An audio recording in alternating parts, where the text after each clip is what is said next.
cybersecurity challenges facing organisations across Australia are quite unique, but also at the same time very similar. They may vary from state to state and industry to industry. However, at its core, what we're really looking at is quite a broad threat landscape that continues to evolve as threat actors continue to seek out new ways to really impact our critical infrastructure. We can see that across Europe as well at the moment. And what we're really starting to see there is different ways that organisations need to start to evolve and how they can start to challenge themselves to be better and what they can start to use there from a technology perspective. Different suppliers, different tools and techniques. Organisations are really starting to try and do more with less. And what that means is they need to be more sophisticated in what they do. From a regional perspective, we can see different challenges from a supply chain perspective through into people challenges as well. And people being the main one, I think that's pretty constant, because what we continue to see is that the issues that arise are all down to human error through various different factors. So it's quite unique in that respect, but an age-old issue.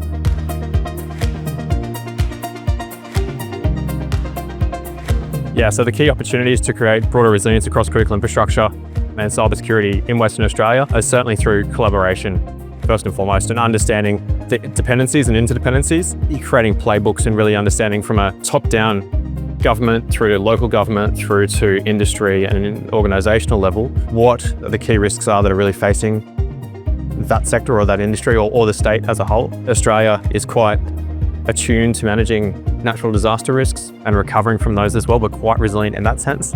But as we look forward, the risks faced from a cybersecurity perspective are really a new frontier, and we need to leverage what we know and what we're comfortable in responding to from a natural disaster perspective to really inform how we respond to these cybersecurity threats and developing the playbooks that enable us to respond, be it, again, at an organisational level or at a state level, so that we can understand and maintain that resilience and continuity should something occur.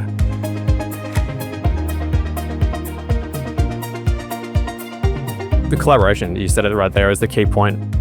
Engaging across industry, sharing knowledge and information, that's where we can really become better than those that are trying to attack us. It's leveraging what we have and what we understand, the threats that we're facing, and sharing that from an industry perspective, from a consultancy perspective, and to the government, and vice versa, so that we can become stronger as one. Without that collaboration, we start to operate in silos, and that's where we can become dysfunctional.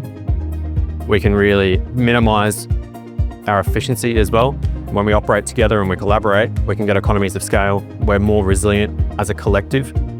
That includes our small players up to our larger organisations as well. The larger organisations really do have a big role to play here in helping, say, little organisations along, and that includes government as well, and helping them understand the why and why they may be doing something and how it may impact them. We continue to see from a breach perspective, particularly across supply chains, that it's the little organisations that we may have not thought of, that may not have the resourcing that the larger organisations do. When they are interfered with, that causes a bigger issue for our larger infrastructure. So creating a broader collaboration across industry, including government, is really important.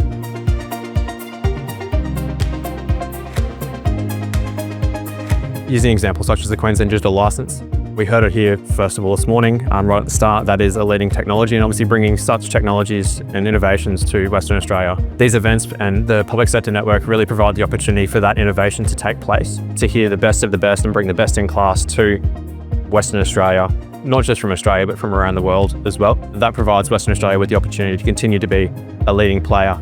Obviously, it's quite a pillar from an Australian perspective in a mineral sense. It provides Australia and the world with some really critical resources. It plays such a critical role in Australia's natural fabric as well, enabling it to continue to stay ahead of the game and really be on top of it as well through events such as this is of great value.